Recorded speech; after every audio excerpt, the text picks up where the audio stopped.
Okay, magandang araw sa atin lahat mga kababayan, saan man panig kayo ng daigdig naron. Dito na naman tayo sa another episode ng ating vlogs, Badong Aratilis po. Pag-uusapan natin ngayon, ito po, no? Ayon po kay Erese, lumalala po to, no?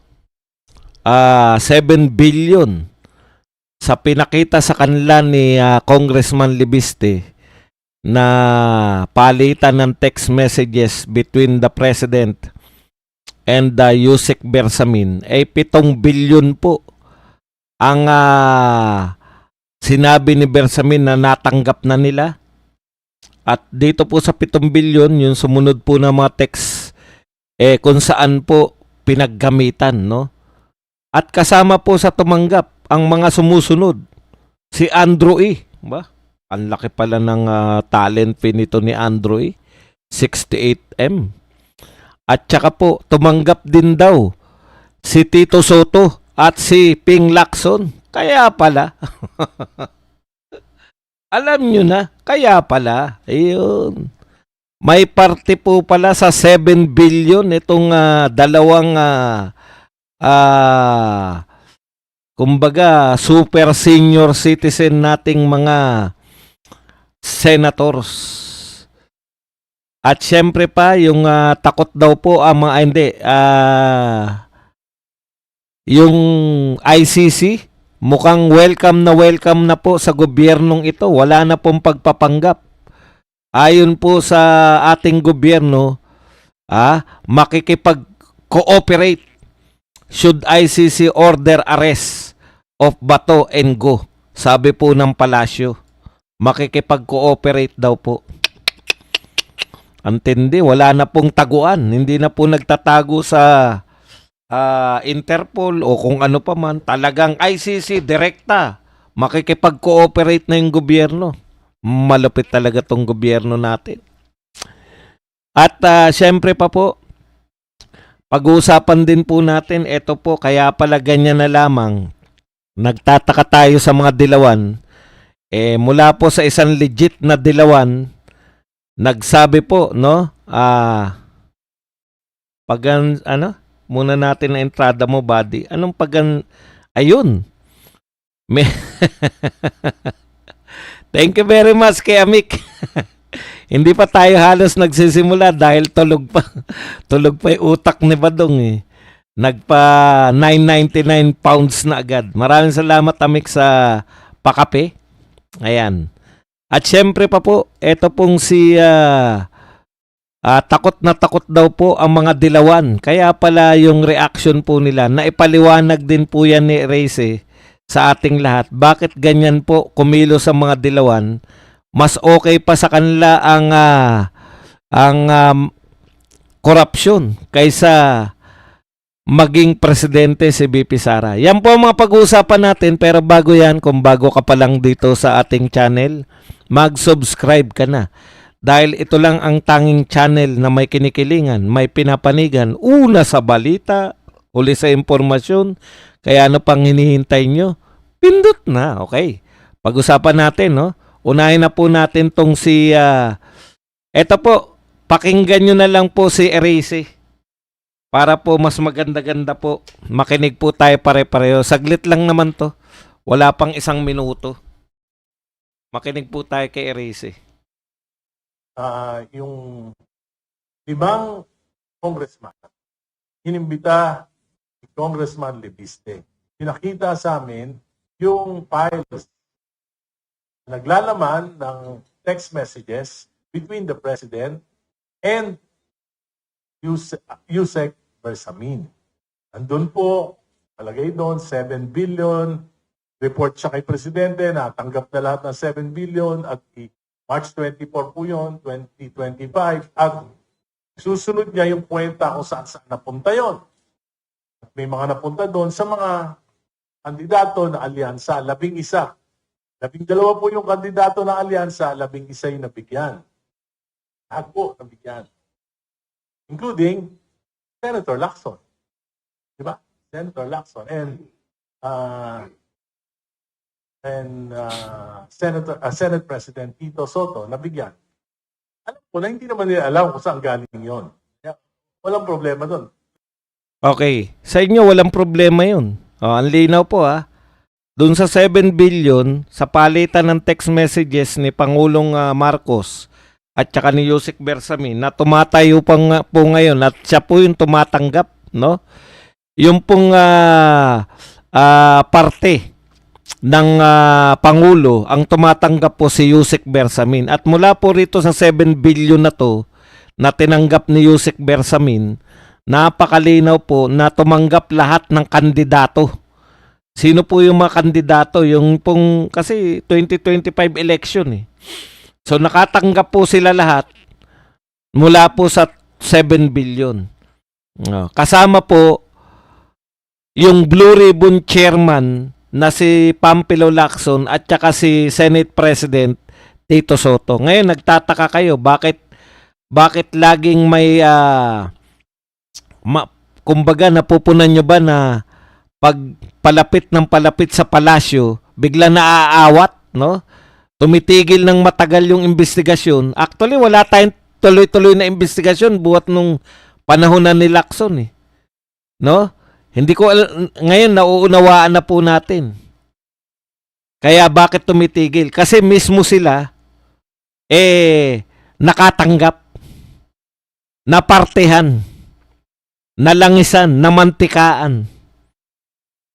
Pero may sinabi ron si palusot ni Erice. Kumbaga, sinasalo rin ni Erice na maaring hindi naman daw alam ng dalawang butihing senador, no?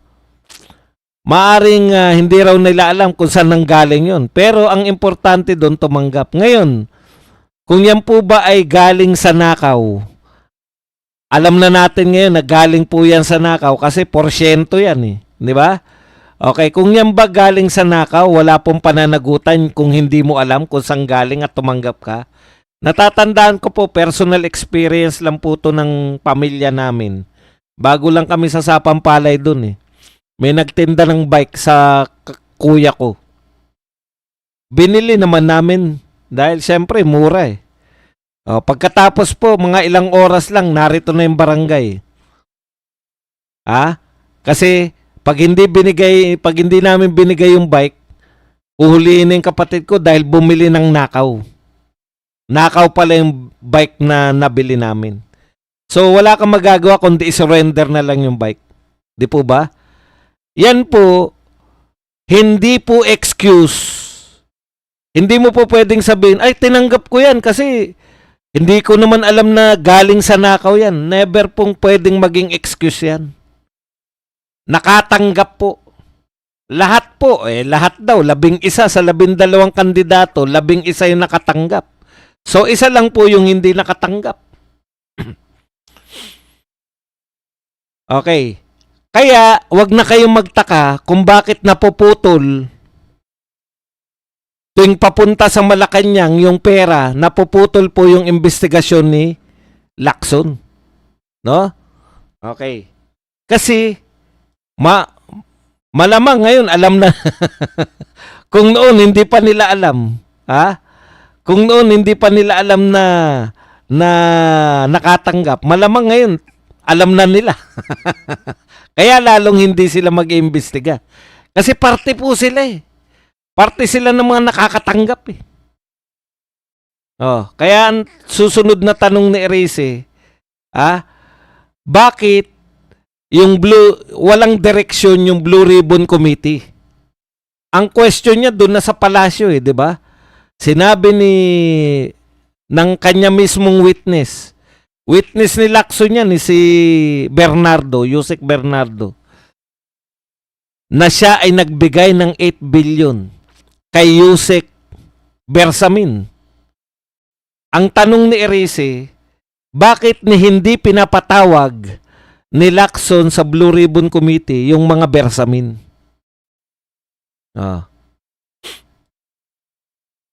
Kasi ngayon, naunawaan na natin, dati nagtataka pa tayo, ang tindi naman magprotekta ng mga to. No? Bakit nila pinoprotektahan?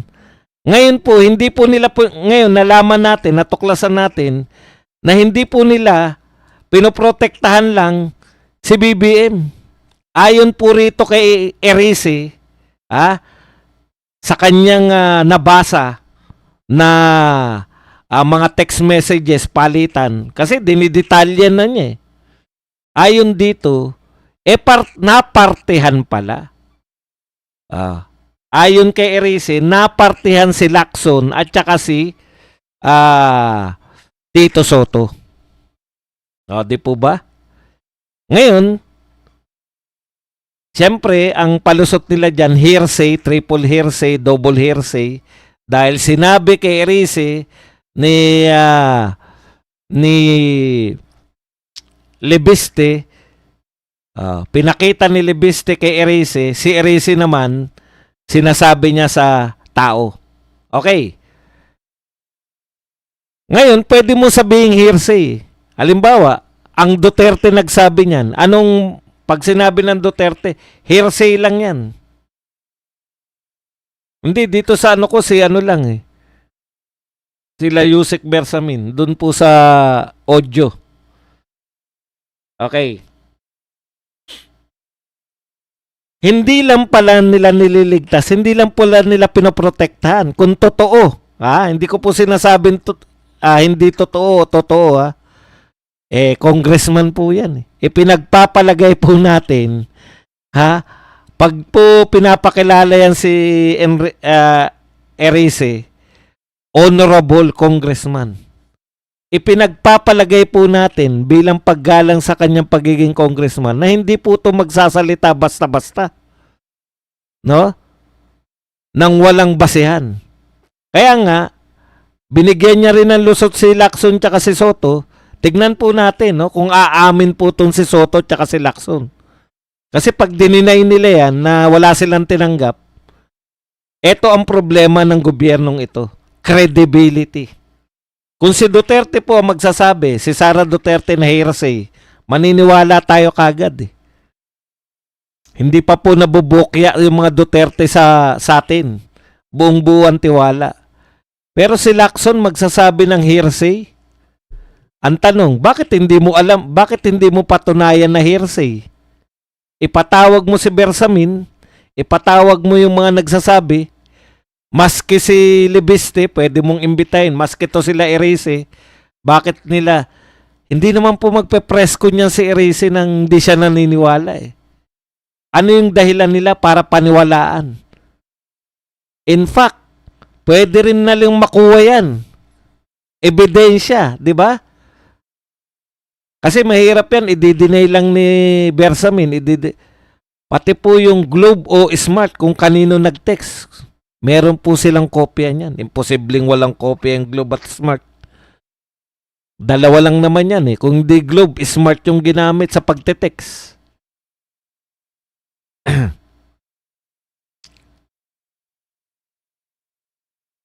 Ngayon, now we know bakit po nila inaawat.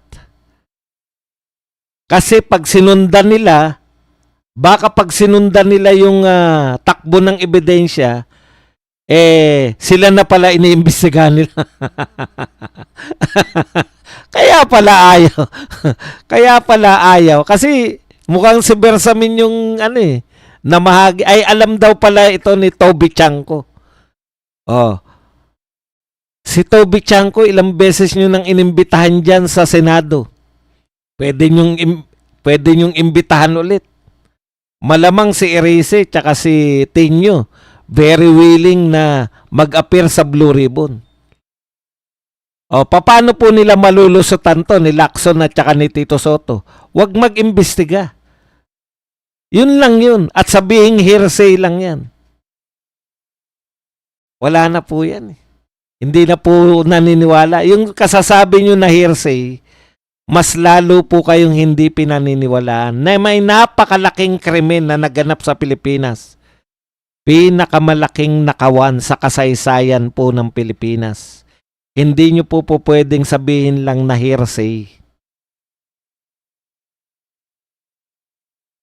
Yan po ang katotohanan. Senator Lacson at Senator Soto. Alam po ninyo, nag-research po ako ng konti. Tinanong ko po rito sa Google, sino po yung mga pinakamatatandang naging senador? Buhat po ng si Cory. Nabigla po ako. Akala ko sila Senator Tito Soto, bata pa kumpara sa mga matatandang senador. Pangalawa na po pala sila kay Enrile. Pareho silang 77 eh. Si Enrile, pinakamatandang senador, breaking all record yan, 98 years nung nagretiro. Nung tumigil po sa pagtakbo bilang senador, 98 years old si Enrile. Yung huli niya pong panunungkulan. Ang susunod na po na pinakamatatandang senador, si Senator Soto at Senator Ping Lacson na. Ganyan po sila. Katatanda.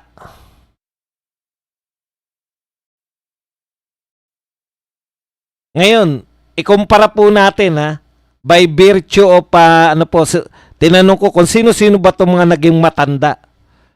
Gaano po sila kagalang-galang itong mga matatanda? Kasi tinitignan ko, ang tsorya ko dyan, tumatanda kang senador, mas lalo ka nagiging kagalang-galang, di ba? Bawat sabihin ng mga matatandang senador, hindi ka nakikibo dahil po siya, punong-puno ng wisdom yan eh. Ito po, pinakamatandang mga senador. Akala ko si Jovito Salonga, yung first Senate President, pagkatapos ng People Power, ang tanda-tanda na niya. 72 lang pala nung nagretiro. Hindi na po tumakbo, 72. Pero kagalang-galang po yun ng Senate President.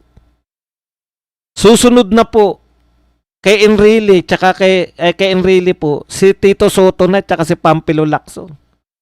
Pero tignan nyo po yung mga nasa 70s. Ito po yung mga pangalan. Chopis Togingona. Nag-serve po siya hanggang 72 years old. Bakit po siya tumigil na sa pagiging senador? Dahil kinuha po siya, inappoint po siya bilang vice president. 72 lang si Gingona. Pero tignan nyo po yung stature. Yung pong gaano po nating iginagalang. Katunayan, dahil sa paggalang natin kay Chopisto Gingona, yung kanyang anak, binoto natin ng 2 beses dyan sa Senado. Kasi legacy. Sino pa po yung mga may edad na po ng mga senador?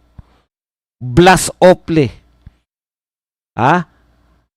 Tumigil po siya ng pagiging senador, 75 years old. Naging Senate President. Kasi kaya po siya tumigil dahil naging Foreign Affairs, ginawa po siyang Foreign Affairs Secretary. Ngayon, si Rodante Marcoleta. Kagalang-galang, 72 lang.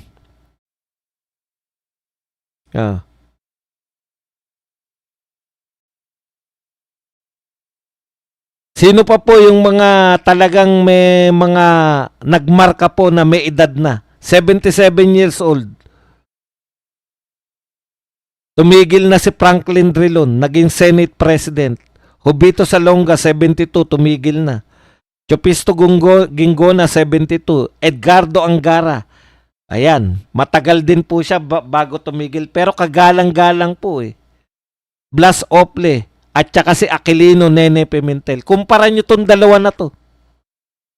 Yang mga yung binanggit natin, sila Aquilino Pimentel, sila Edgardo Angara, matitindi po yan.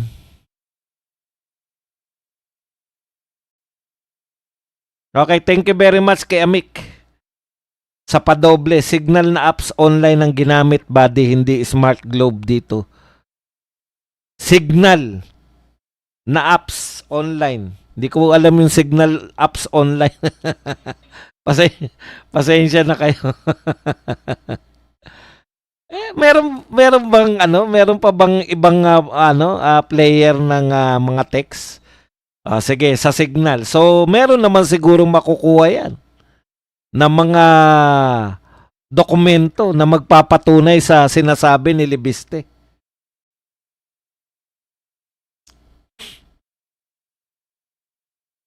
Lolo ni Harry Roque si Obito Solonga? Hindi nga. Talaga?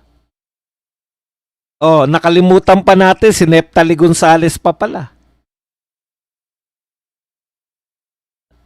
Kakaiba tong dalawa eh. Kayong dalawa lang yung hindi po iginalang ng ganyan sa mga nauna kong sinabi. Yung iba po siguro bawat salita ng mga yan, tatahimik na lang yung mga senador. Tignan nyo nga po.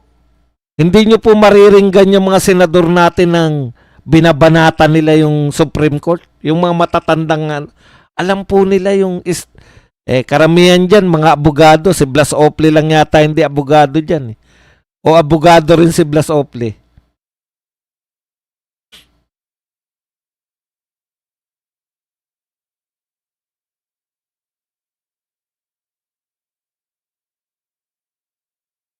Opo, nabanggit po natin si Chopi.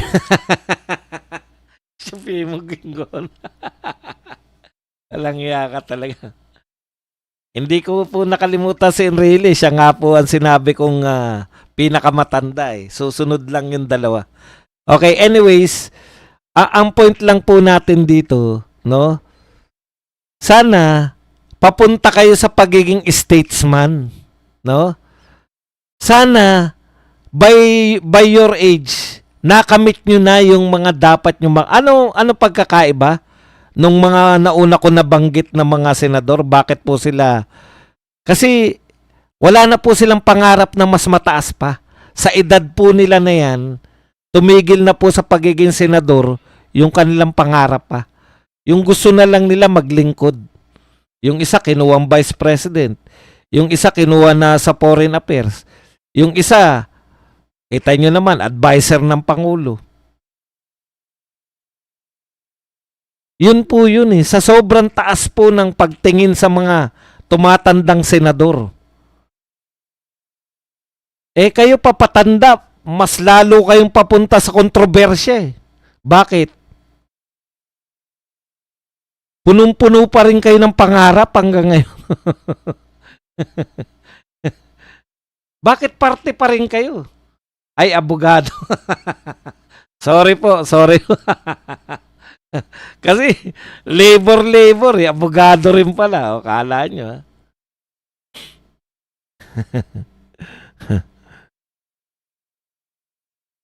Sensya na po. Hindi po sila tumanda ng kasintanda ng 70s. Hindi po umabot yata si Rocco ng 70s eh. Ang tinanong ko kasi rito, sino yung mga 70 years old pataas? Malamang si Raul Rocco, hindi po siya. Ay, Joker Arroyo, no? Pero baka hindi na siya senador nung 70 siya. Oh. Mga kagalang-galang, kayong dalawa, kagulang-gulang. Di ba kayo nahiya? Yung edad ninyo kumpara sa mga edad ng mga naunang senador sa inyo. Hanggang ngayon, panay pa rin kayo kontrobersya. Alam nyo, eto, binigyan kayo ng chance, oh. Ang laki po ng binigay na chance sa inyo. Pinakamalaking malawak na korupsyon. Pwede talaga kayo mag-iwan ng legacy na kayo ang nakalutas sa pinakamalawak. You defy powers that be para lutasin yung pinakamalawak na korupsyon. Imagine niyo kung ang naging laman ng yung Blue Ribbon Committee report. This committee recommended to file plunder, malversation, and other high crimes. 2. Number 1, Mimi M. Number 2, Martin Romualdez. Number 3, Saldico. Number 4, Estela Kimbo. Lahat po nung Grace po, Chis Escudero, Jinggoy Estrada, Joel Villanueva, Sandro Marcos. Halimbawa po, ganun yung laman. Halimbawa, ganun yung laman ng kanya. Inihalimbawa ko lang sila. Hindi ko po sinabi na sila yung mga mastermind. Pero marami po yung nagtuturo sa kanila eh. Halimbawa po, ganun kalalaking tao yung nirekomenda mo, Ping Lacson. Tapos ikaw ay dahil sa ginawa mo, ikaw ay inusig, sinampahan ng katakot-takot na kaso. Di ba ang gandang legacy nun? Ping Lacson at Tito Soto? Na you defy powers that be. Ngayon, saan kayo maalala? Yan, yung mga yan. Mga ano yan eh, kayo na pinakamatandang tuta na tinatawag. Alam nyo ba ibig sabihin ng tuta? Yung mga batang aso yan eh. Ngayon kayo, ang tatanda nyo na, tuta pa rin tawag sa inyo. Di kayo nahihiya? Yung pala, maririnig namin kay Rese. Napartihan pala kayo sa 7 billion. Ngayon ba, magtataka pa kami kung bakit ganyan yung asal nyo? Hindi na.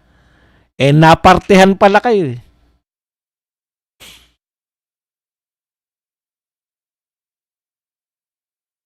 Yan ang magiging legacy ninyo. Panghabang buhay. Si Jaworski po, tsaka si Ramon Revilla Sr., tama po naging senador sila. Pero hanggang doon, okay na po tayo ron.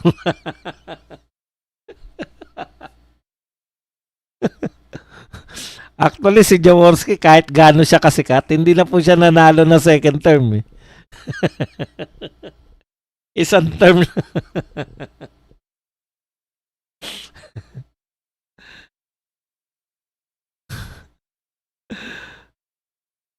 Ngayon, nauunawaan na po namin. Tito Sen, Senator Lacson, naunawaan na po namin ngayon kung bakit kayo po ay instead na i-follow ninyo yung tinuturo po ng mga testimonya. Tama po yun. Wala pa po kayong matibay na ebidensya. Kaya nga kayo nag-iimbestiga. Alam niyo yan po yung hindi matanggap ng mga tao eh. Sinabi outright ni Lacson, walang matibay na ebidensya to warrant investigation from the Senate. The mere fact na nagsalita po ay mga congressman, ang mga nag-aakusa po ay congressman, at hindi po simpleng congressman to si Erese. Deputy Minority Floor Leader. Mataas po ang tungkulin ni Erese. Tsaka sikat na po siya na politiko nung araw pa.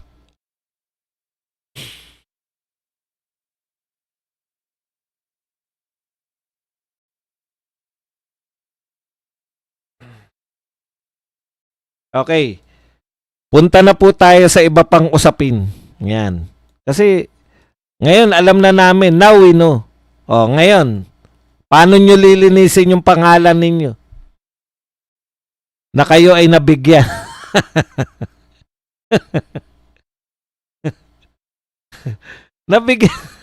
Nabigyan pala kayo. Mahirap na po magtago sa hearsay lang. Dalawa po ang nag-iimbestiga eh. Blue Ribbon Committee sa Senado, tapos yung kay Redon. Hindi ko alam kung ano yung committee ni Redon eh. Yan po ang katumbas ng Blue Ribbon naman dito po sa House of Representatives. Pareho po sila nagsasabi na hearsay. Automatic eh. Hindi na, ang tanong namin, di ba kayo ang taga-imbestiga? Bakit hindi nyo imbestigahan kung ang dami pong paraan, hindi po kami investigador Ako hindi po ako investigador ni hindi ako abogado. Pero meron po yung sinasabi kung totoong text yan, ayaw nyong imbitahin si Bersamin. Nagtatago ba si Bersamin? Wala na ba siya sa Pilipinas? Kailan nyo siya imbitahin? Pag nakaalis na sa Pilipinas? Ang tanong po namin, bakit ayaw nyo po imbitahin? Ulitin ko na naman, yung isang badingdong, si pura loka ba na Inimbestigahan pa rin nila. Alam ko may mga maliliit kayong bagay na Oh, eto po, yung mga road rage na hindi na tuloy sa may natigok. Yung road rage lang talaga, yung nagalit lang, nagmura lang. Bakit iniimbestigahan nyo po yan? Dahil nag-viral, eto ba hindi pa ba viral sa inyo to? Lahat na nagba-viral, gusto nyong imbestigahan. Eto po ba sa tingin nyo hindi pa viral?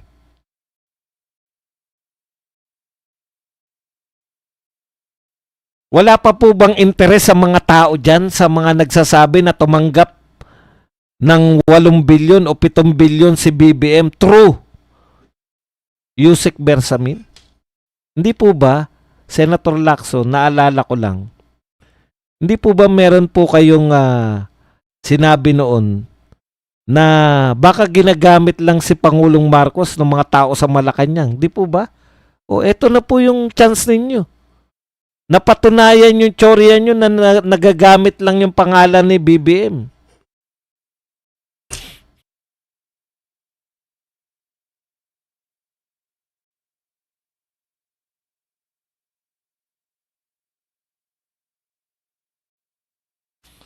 Itatali ko na nga yung kamay ko. Ano po kasi ko, ADHD ako, pasensya. Pero syempre, ang alam lang natin sa ADHD nung araw ay malikot.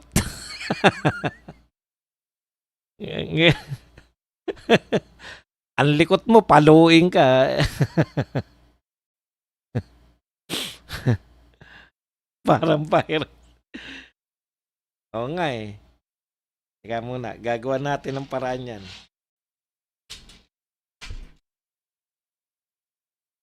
Nagpi-flicker eh.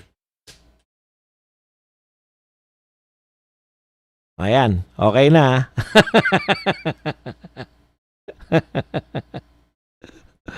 Okay, balik po tayo rito. Punta na tayo sa ano. Ayun, dahil ginalaw ko.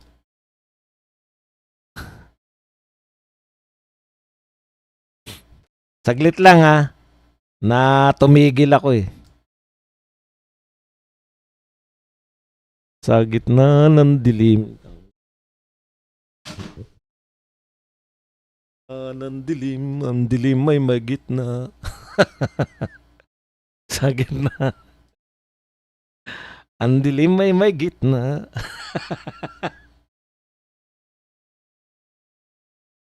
Sa gitna ng dilim, ang dilim ay may gitna. Eh kasi walang kuryente, brownout. Walang kuryente. Okay, balik pato na tayo mga kapatid. Yan, sana wala na po yung ano, mawala na po yung pagiging pirate natin. Nahalata nyo tuloy na AI lang pala si Badong.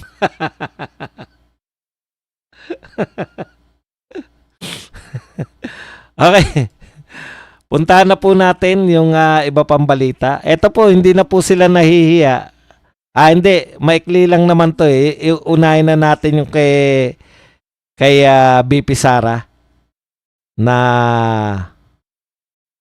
sinabi rin po ni Congressman Erice. Ito po, ang pahayag ni Erice. Maski kasama ko sa civil society at mga kasama ko sa Dilawan. Oh, makinig po kayo ha. Yung mga Dilawan ha, sinasabi nyo na naman na si Erice ay DDS. Ha? Hindi po hindi po Duterte si Erice. Ito kasi mga automatic po sa kanila eh, no? Pag bumanat sa gobyerno, Duterte, DDS. Sinasabi nga po ni Erice, oh, ito ang katotohanan. Makinig kayo kay Erice. Si Guanzon, inaamin niya na Dilawan siya. Ito si Erice, inaamin niya na Dilawan siya. Sila po yung mga tunay na Dilawan. Yung mga Dilawan pa ni Corito, itong mga Lenny, mga Kiko na to. Ito po yung mga Dilawan, sila Laila de Lima. Yan po yung mga Dilawan na baliktarin. Depende po sa... Kasi nga, expose eh. Hindi ba lahat ng yan may mga issue? May mga kaso? one time sa kanilang buhay. Okay. Sabi po ni Erice, maski kasama ko sa civil society at mga kasama ko sa Dilawan, takot na takot sila sa pag-upo bilang presidente ni Sara Duterte. Na mas gugustuhin pa nilang isakripisyo ang katotohanan. So katulad po nito, alam po nila yung mga ginagawa ni BBM. Pero mas pinili po nila, ayon kay Erice, na isakripisyo yung katotohanan para mapigilan po yung presidency ni BP Sara. Alam nyo kung bakit? Ngayon pa lang nga na hindi pa presidente si BP Sara, na-expose na natin na sila po ay hindi naman tunay na anti-corruption. Halimbawa, yung pinakamasugid na tagapamandila nila ng anti-corruption, yung pinakamaingay sa kanilang lahat, si Risa Hontiveros. Ano po ang katotohanan? Kasama po siya sa mga may insertion. Magkano raw yung insertion? Ito po hindi natin gawa-gawa to Ito po ay galing kay Katunying na isang BBM diehard loyalista. Ano sabi nila rito kay Risa Hontiveros? Kaya papansinin nyo po, yung mga tao po na nakinabang, kanina na-expose na natin si Lacson tsaka si Tito Soto. Ayon kay Erice, tumanggap. Kaya po hindi nila mabanatan Sino lang po yung very willing na bumanat? Babanat ka lang kung wala kang tinatanggap. Babanat ka lang kung wala kang pakinabang. Si BP Sara, hindi po nakikinabang dyan sa nakawan na yan. Yung mga Duterte po, kaya malakas po loob nila na bumira. Bakit? Walang i-expose sa kanila Marami nagtatangkang maghanap ng ma-expose kaya punta ng punta sa Davao. Pero wala pa rin nakita. Pilit na pilit. Masisira lang mga karir nyo kung gusto nyo mag-expose ng mga katiwalian sa Davao.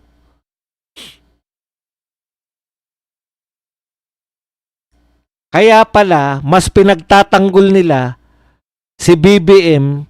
Yan po, in-expose na sila ni Erice. Takot sila sa presidency ni Inday Sara. Bakit ka matatakot? Magpapalit lang naman ng Pangulo. Ang natatakot lang po sa presidency ni BP Sara, yung mga magnanakaw, sindikato, mga tiwaling opisyal, yung may mga tinatago. Ngayon, napansin po natin yung trend. Lahat po ng mga tagapagtanggol, sila po yung may mga malalaking insertion, sila po yung may mga maibabanat. Sila din yung mga tao na takot kay BP Sara, big na maging presidente dahil alam nila bubueltahan sila ni BP Sara. Hindi to katulad ni Tatay Digong na nagsasabi, wag niyong pakialaman yan. Binoto ng tao yan. Igalang niyo yung boto ng tao. Etong si BP Sara, mas malupit to sa paglaban sa kriminalidad, paglaban sa droga, paglaban sa insurgency kaysa sa tatay niya.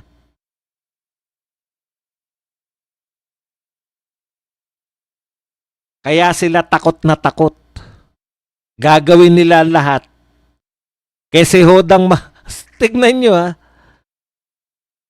Sabi sila ng sabi na opposition sila. De Lima, yan si Risa Hontiveros, at lahat po ng mga dilawan at kakamping. Sabi sila ng sabi na oposisyon. Pero eto lang po ang tanging oposisyon na bukas makipag-unity kay BBM sa kandidato ni BBM sa 2028. Talaga? May oposisyon bang ganun? Ngayon lang ko, only in the Philippines na yung nagsasabing oposisyon sila ay gustong-gustong makipag-unite, makipagsanib puwersa sa administration. Tanging sa Pilipinas lang yan nagaganap.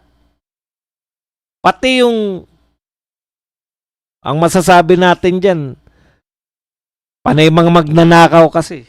Alam nyo kung bakit? Pati ba naman yung salitang oposisyon na nakawin nyo pa sa tunay na oposisyon? Sino ba ang tunay na oposisyon talaga? Eh di mga Duterte.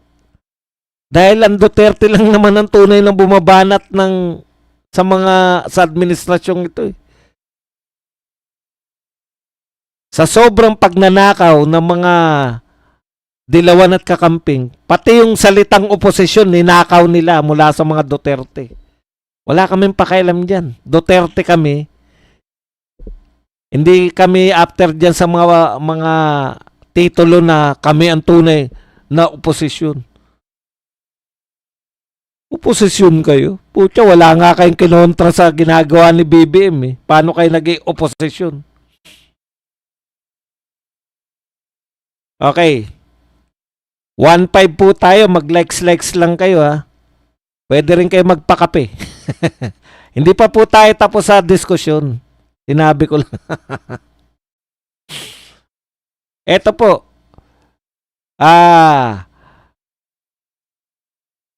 Para sa kongresista, para kay Erice, hindi makatwiran na ang personal o political na interes ang manaig kaysa sa pagbibigay ng tapat na impormasyon sa publiko.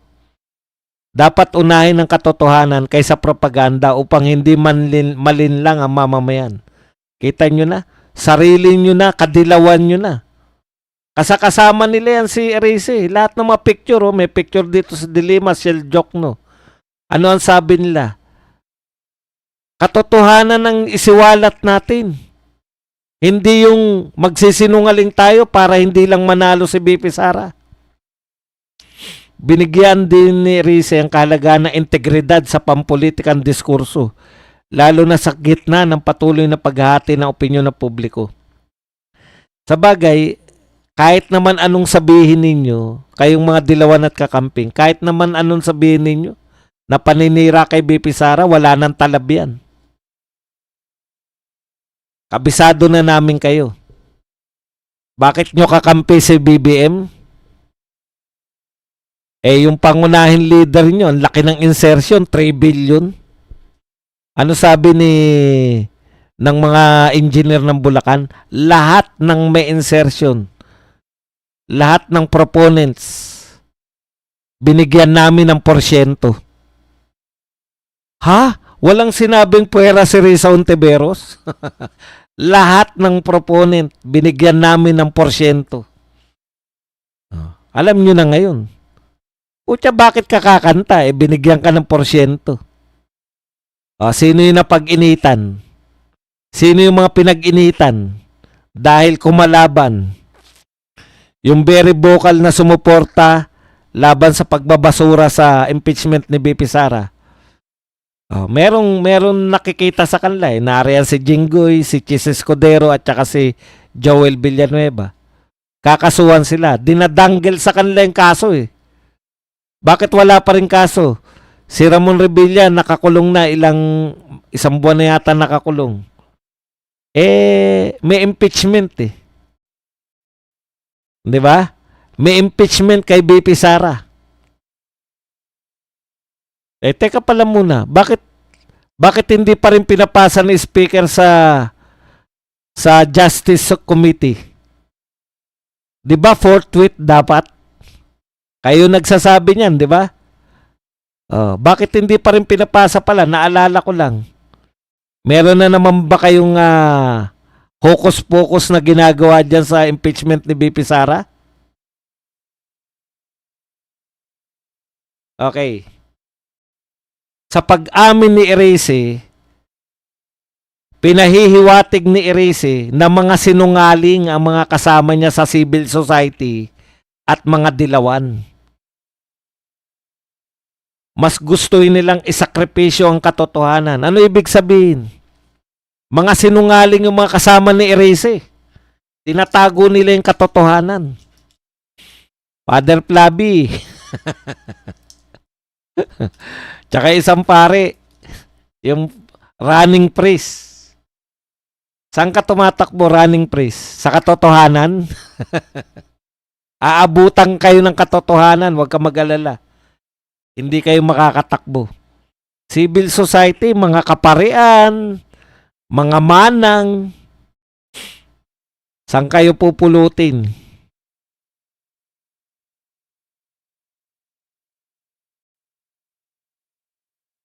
Okay, last na reaction natin dito kay Redon tsaka kay Umano'y text messages nila BBM at Yusek Bersamin na nanatiling hearsay, sabi ni Redon. Tama, mananatiling hearsay yan kung hindi nyo iimbestigahan ni Ping Lacson. Sabay pa kayo, pareho pa kayo. Isa dialogue, hearsay. Iisa lang dialogue nyo, hearsay lang. Punta na tayo sa atin last topic. Meron pang oras. Ito po. Sabi po dito, PH government to cooperate should ICC order arrest of Batogo. Sabi po ng palasyo. Grabe, no? Natatandaan ko po, dahil paulit-ulit po si BBM.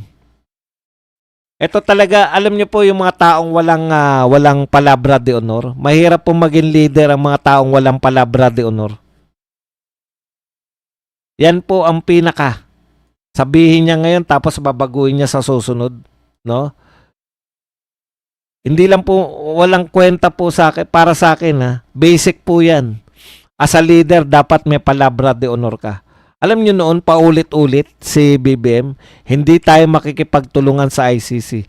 Hindi tayo makikipagtulungan. Walang jurisdiction ng ICC. Paulit-ulit 'yan kahit na magbalik kayo ng mga tape. Balikan niyo yung mga video ni BBM.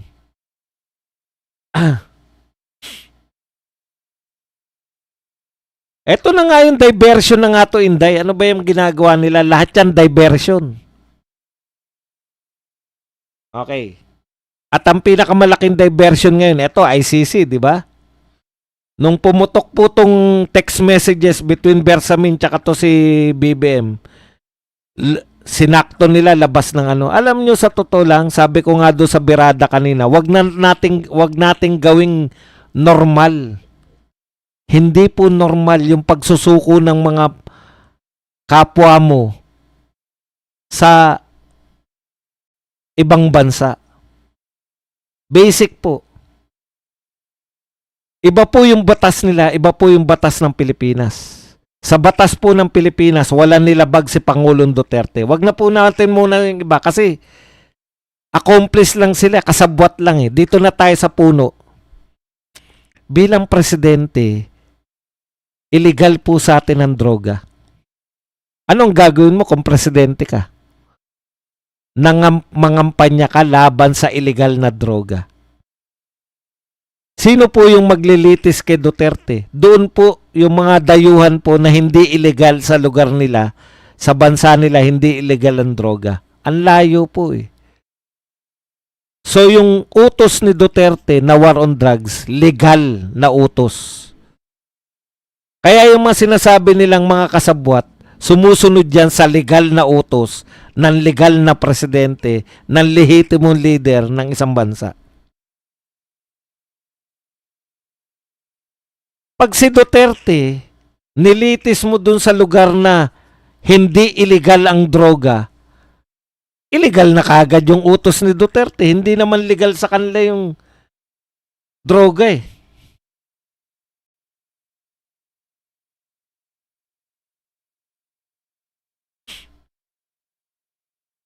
Di po ba? Unfair po yun sa mga Pilipino. Dito sa Pilipinas, legal yung ginawa nila. Dadalin mo rin sa lugar na illegal yung ginawa. Unfair yun. Sabi ko nga, ang ganda ng halimbawa ko eh. Kanina, si KPL, Muslim. Legal sa kanila magkaroon ng 4 na asawa. Lilitisin mo ba siya? Ang kasalanan niya, 2 asawa niya halimbawa. ng isang Muslim. Lilitisin mo ba siya rito sa batas na nagsasabi na isa lang ang pwede maging asawa? Hindi, dahil magkaiba yung batas nila, magkaiba sa batas nung isa lang ang pwede maging asawa. Pag dito mo siya nilitis sa ang babasahin mong batas, bawal ang dalawang asawa, guilty siya.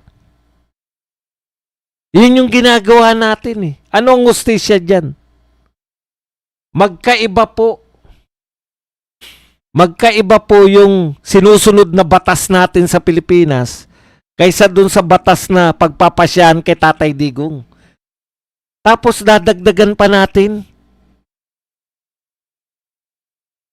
Ang pinagtataka ko rito sa mga senador na to, si Tariela, kinarikature yung presidente ng China. Si Kiko Pangilinan. Kiko Machi. Siya nga mismo eh. Hindi siya papayag, sabi niya. Kung ikarikature siya ng mga tauhan nito ni Senator Alan Cayetano, hindi siya papayag na ikakarikature siya sa Senado ng mga tauhan ni Cayetano. Aminado sila eh na mali yung ginawa ni Tariela dun sa punto na yun. Pero pinagtatanggol nila kahit na lumala pa yung sitwasyon sa pagitan ng China at Pilipinas. Pinagtatanggol nila si Tariela. Etong Senado natin, sabi ni Ping Lacson, nalulungkot siya sa sinapit ni Bato at saka nito ni Bongo. Si Risa naman, anong sabi ni Risa? Mga patawa tong mga to eh. Ayon naman kay Risa Ontiveros, kung si Ping Lacson nalulungkot, eto naman si Risa Ontiveros,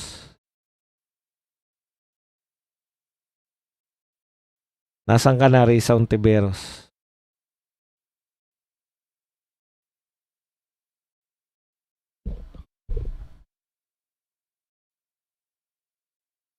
Wala. Nakalimutan ko yung sinabi. Anyways, ang point ko lang, hindi nyo ba kayang ipaglaban yung Pilipino na kukunin ng ibang bansa? Wala na tayo asahan dito sa gobyerno. Sabi makikipag-cooperate eh. Dati na may meke pa sila eh. Hindi tayo nakikipagtulungan. Pero, yun yung pero. Pero pag nirequest tayo ng Interpol, so ICC through Interpol, makikipagtulungan tayo. Eto ngayon, PH government, direkta na, makikipagtulungan sa ICC. Through ICC. Through Interpol. Alam naman nating ICC yan. Hindi naman po nababanggit na Interpol lang nagpakulong. ICC agad. Wala po sa mga dokumento na ICC na nababanggit yung Interpol. Alam niyo po, hindi po normal ito. Wala po sa panahon, ibang panahon ng kasaysayan ng Pilipinas na nagsusuko tayo ng tao. Sabi nga ng mga viewers, yung OFW na nasentensyahan, ibig sabihin guilty na siya, nakikiusap pa yung gobyerno na pwede ba dito na lang sa amin yan, ikulong na lang namin. O nakikiusap na palayain nila. Nagbabayad yung gobyerno ng blood money. Tayo, wala pang kasalanan si Tatay Digong, nakakulong na. Yun po yung sinasabi ko na pagkakaiba. Pagkakaiba ng batas nila at batas natin. Bakit mo isasalang yung tao ng Pilipino sa batas ng iba? Tingnan niyo yung batas nila. Hindi pa po nababasahan ng krimen niya. Pero nakakulong na si Tatay Digong. Dito po sa atin, convicted na. Nakakapag-file pa ng impeachment. Yan lang po ang ating topic. Pwede na kayo magtanong, pwede po kayo magbigay ng reaksyon at higit sa lahat, pwede po kayo magpakape.